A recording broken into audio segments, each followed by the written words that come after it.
How you doing? I'm Darren with Kickin BBQ. If this is your first time to the channel, then welcome. If you've been here before, then welcome back. Today we are talking what I think is the best method to reheat barbecue. Now, today we're gonna be doing a whole packer brisket that I smoked yesterday. I literally smoked this yesterday. It was like -24 out. This is a beautiful looking brisket. It killed me to cool this and vacuum seal it for this video because I wanted to try it so bad. But I wanted to show you guys what I think is the best way to reheat barbecue. There's a few different methods. I'll have 3 of them down below in the description if you want to check them out, including this one. But this is just the one that I feel is the absolute best. And if you ever heard of a sous vide machine, that's what we're going to be doing today. And it works for ribs, it works for pulled pork, it works for whole brisket. I've done this before. It turns out absolutely amazing. I guarantee people aren't going to know unless you tell them that it's been reheated. And it just turns out a nice juicy product. And the thing is you can let it go for a couple hours and it'll maintain that temperature. It'll be completely food safe. And you'll see at the end how good of a brisket this truly will be.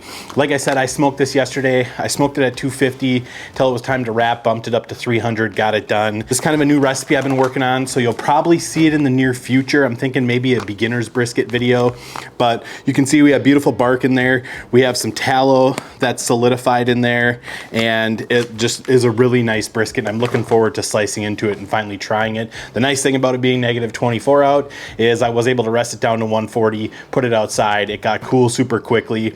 Some people may not always have that luxury. If that's the case, let it cool down to about 140, pop it in your freezer for an hour and let it cool, then vacuum seal it, then into the refrigerator or the freezer. And you can freeze these whole and just reheat them as needed. Today, we just refrigerated them, but yeah, this is gonna be a great brisket. You can tell, hopefully, in there, it's nice and barky. It's gonna be nice and juicy. This is a choice brisket nonetheless, so I really wanted to drive that point home that you can use this method for reheating a lot of briskets. And if you don't have a sous vide machine, I highly recommend picking one up.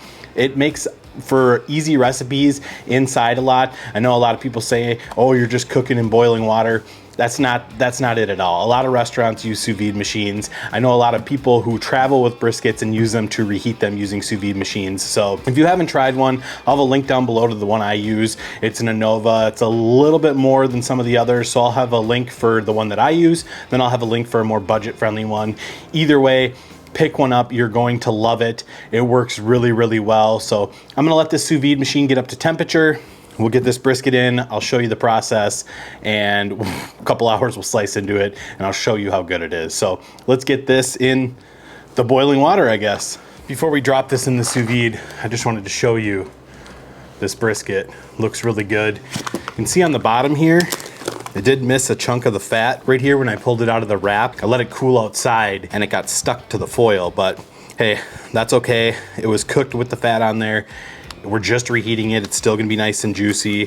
So that's kind of the nice thing about this is it allows you to take care of some other things while it's reheating, and it's still gonna be really good. But you can see here, this tallow that's solidified in there. And then, like I said, I just vacuum sealed it.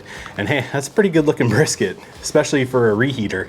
So get this in the sous vide here and I'll show you what that looks like. All right, so here's our setup. This is just a Coleman party stacker. I don't know if they make these anymore, but this is what I use for all of my sous vide. It works really well. Another thing I've used before is a meat lug, and that does well. It's thick plastic, so it holds up to the higher temperatures.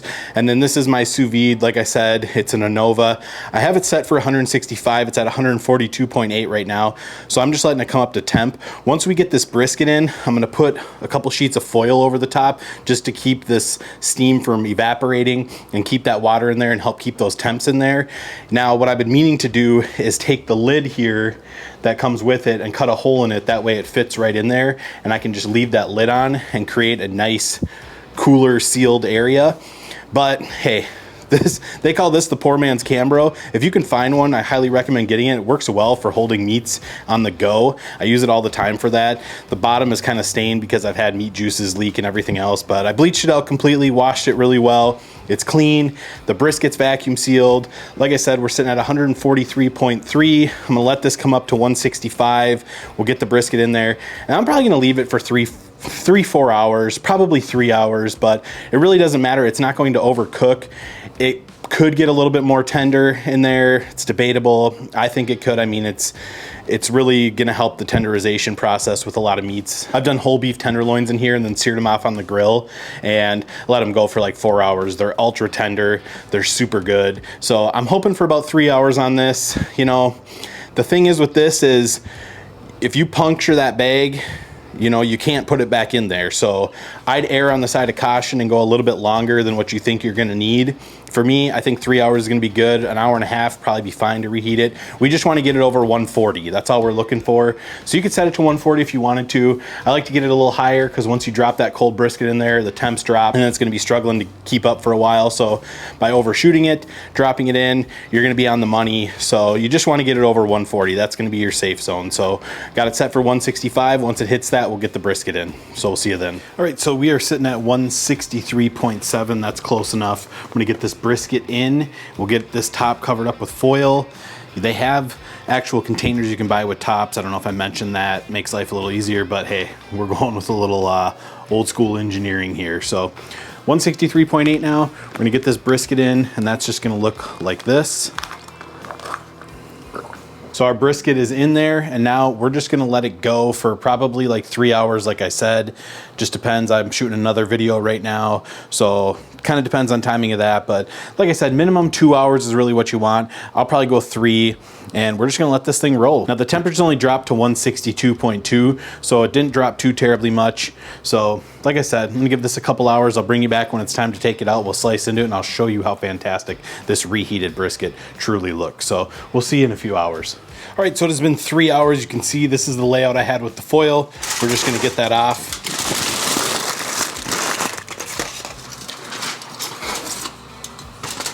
Like so.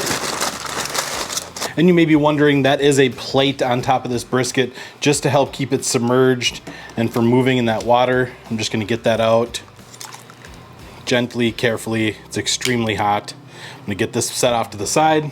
Now we'll get the brisket out. There we go. There's the brisket after 3 hours. You can see the juices in there, the tallow, everything. It feels incredibly tender, incredibly soft. So I'm gonna get this out, let it sit for a couple minutes, and then we'll get it out of the bag and slice into it and see how it turned out. I know it's gonna be good. All right, and here we go. Here's the brisket. Feels so tender, so good. Let's get this sliced open. There we go. Just slide this out. Oh yeah, it feels incredibly tender. I know this was cooked right. Like I said, I cooked it last night. Take any of that juice from the bag, pour it on top. And we're gonna take a temp because I know you guys are curious. And we are sitting at 160.5. 160.7. So that sous vide was perfect. On the nose, looks fantastic. Let's get this over here. And all we're gonna do is we're just gonna come in and slice right down the center, just to take a look. Look at that.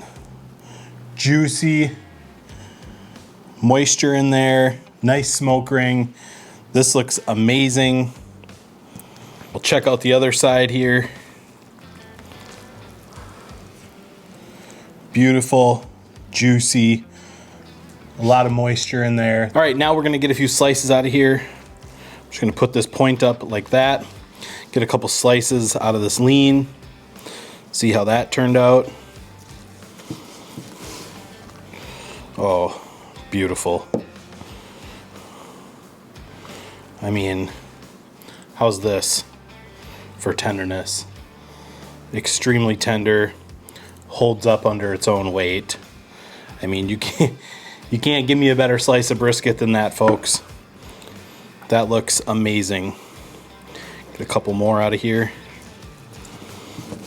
Beautiful. Moist, tender, juicy, smoky, smells fantastic. Reheated brisket. Even this end piece here looks fantastic. we got this all sliced up. Now I know everyone says don't slice your brisket until you're ready to eat it, and that's fine because I'm actually vacuum sealing these slices. That way I can just reheat it again in the sous vide whenever I want some brisket, or if I want it for another recipe or anything of the sort. So I'm gonna get this set off to the side over here. Just kind of put this underneath. That way everything kind of stays nice. And let's check out this point end right here.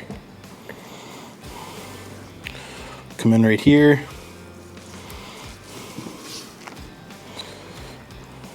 Oh, beautiful, tender, juicy. Cube those up. Get some burnt end set off to the side. I'm just gonna come through, make my slices a little bit thicker. There we go, there is our sliced up brisket. Like I said, this thing looks amazing, it smells wonderful, but I know all you care about is how it tastes. So let's jump out, let's do the taste test and see if this reheated brisket lives up to par. All right, so let's see how this reheated brisket does. I'm gonna grab a piece of the lean because I think that is going to determine a lot more than the point. So I'm just gonna slice up a piece of that right there. Here we go, let's do it.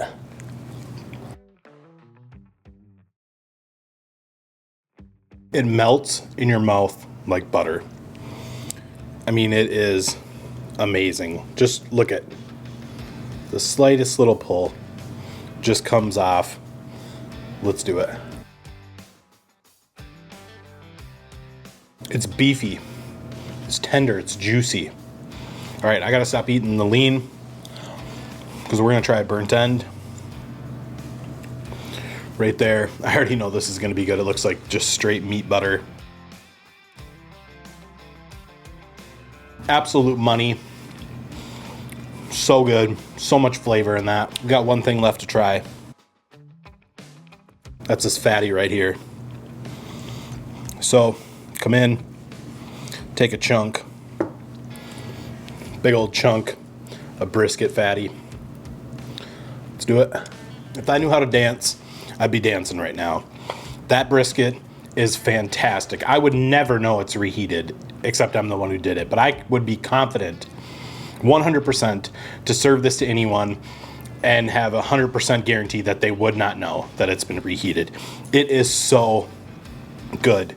It's tender, it's juicy, it's smoky, it's reheated perfectly. Guys, I'm telling you right now, sous vide for reheating barbecue is an absolute game changer, and it doesn't have to be whole briskets. Sometimes I like to take and cook a pork butt, shred it up, put it in 1-2 pound packs, vacuum seal it, throw it in the freezer. Then when I want it, I just throw it in the sous vide for an hour, 2 hours until I need it, and I just let it go. And it's done, and it tastes just as fresh as the day it came off the pit. I'm telling you right now, this is a game changer. If you don't have one of these, consider adding it to the arsenal in your kitchen. You will not regret it. I just can't get over the flavor of this brisket though. I mean, straight up, it is amazing. This is a little recipe I was trying out. It's coming to you guys because this is absolutely fire. I mean, tender, juicy, barky. The bark is amazing on here. This is gonna be an awesome video. You're gonna wanna keep your eye out for. This will be my next brisket video. So if you see a brisket video come out for me, know that it's this one. Once I have it done, I'll link it down below to this video. But yeah, this brisket is a game changer. Guys, I hope you enjoyed the video. If you did, be sure to like, subscribe, ring that bell, stay safe, and we will see you next time.